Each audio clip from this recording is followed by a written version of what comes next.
Okay, good afternoon, everyone. Thursday. It's hard to believe it's Thursday already, but it is Thursday afternoon. We're going to do a Rashi from Parshas Pekudei. Beautiful Rashi with, I think, many interesting lessons that emerge from it. In the middle of the Parsha, it's really Revi, the fourth Aliyah, which really would have been yesterday's Aliyah, but as you know, there are very few Rashis in this Parsha.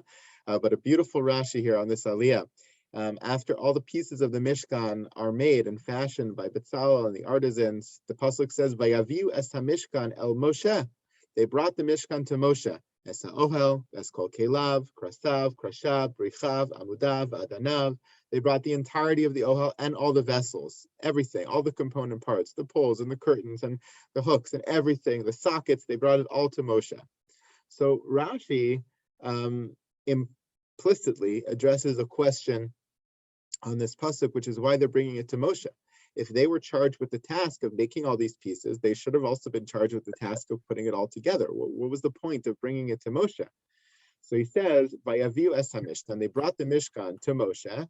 Why? Shelo hayu yicholim lahakimo, because they encountered a problem. After they finished making all of these vessels, they couldn't put it together. They couldn't actually erect the Mishkan. Lefi shelo asa Moshe shum malacha b'Mishkan. This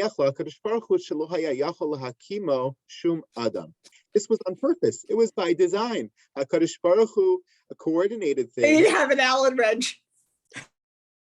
HaKadosh Baruch Hu coordinated things so that they actually would not be capable of putting up the Mishkan themselves. And the reason for that was because Hashem wanted them to bring it to Moshe so that he would have the role to play. Moshe had no role in the Melechas HaMishkan. As important a leader as Moshe was, he had no role in this construction project other than giving them the command to do it.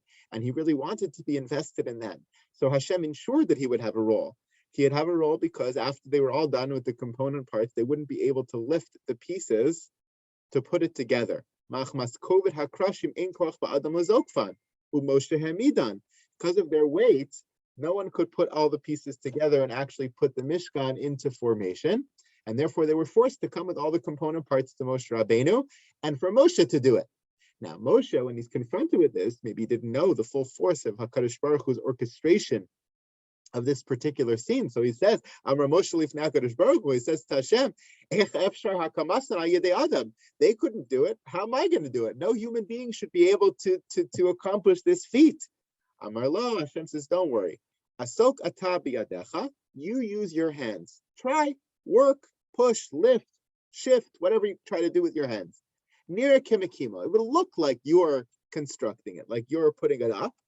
V'hu nizkaf v'kam me'elav, but really it will actually get up, it will actually be constructed on its own, meaning I, Hashem, will help it to be lifted in miraculous fashion, be put together. That's why it says, Hukam HaMishkan. It says in the next parak that the Mishkan was erected. It was passively done because Hashem did it. It's not like someone particular actually accomplished this. Many interesting and beautiful things I think about this Rashi. First of all, it explains the pasuk, why it is that they brought the component parts to Moshe Rabbeinu. Next, it's a very important analogy for our general approach to bitachon and hishtadlus, to the idea of putting in human effort when we know God is really behind the scenes. Hashem was telling Moshe, lift it with your hands. Even if you think it's impossible, try, lift it, do something. You have to put in your effort. I'll help you the rest of the way. I'll lift it. It'll happen actually on its own, but you have to do your part. You still have to do human action.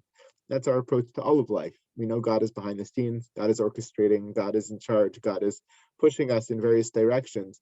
But we exert our human effort, and then God helps us to go in the direction that we're trying to go, hopefully a good direction. Moshe Rabbeinu had to try to go in the direction of putting up this Mishkan, even if it was impossible. God would help him the rest of the way. God would actually do all of the heavy lifting.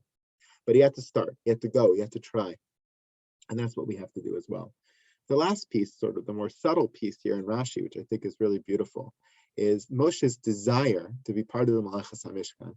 Here Moshe was the only person in history to speak directly to HaKadosh Baruch Hu, the only person to receive the Torah, the prime teacher of Torah to Am Yisrael, the prime leader of Am Yisrael. He had every significant role to play. And even at this stage, before the Kohanim are inaugurated, he even had the role of Kohen. He even had the role of a sacrificial service after the Mishkan was, starting to be put up, before the inauguration ceremony is completed and handed over to Aaron on the Yom HaShmini. Moshe had a role to play even in that.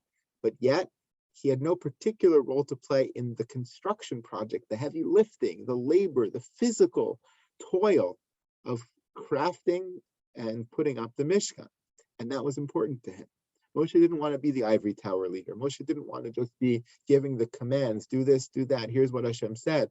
He wanted to get in the mud with his hands, get dirty. He wanted to actually physically be part of the construction. That was important to him. I think that should be important to us too.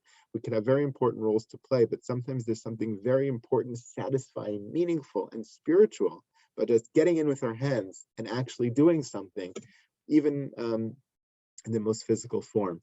It reminds me of the way the Gemara describes Masechah Shabbos, the way the various Amoraim prepared for Shabbos.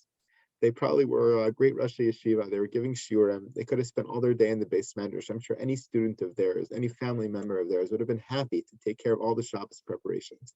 But it tells us about the Amoraim that chopped the wood for the fire and that chopped the vegetables for the salad. And they did something physical. They actually got in there to work with their hands to accomplish something on the way to even a more spiritual experience. That was important to them, just as it was important here to Moshe Rabbeinu, perhaps should be important to us as well. Thanks, everybody, and have a great day. Thanks, Rabbi. You too, and See everybody. you soon. Thank you, Take Rabbi. care. Thank Bye. you. Thank you. Kodesh Tov. Kodesh Tov. Bye-bye.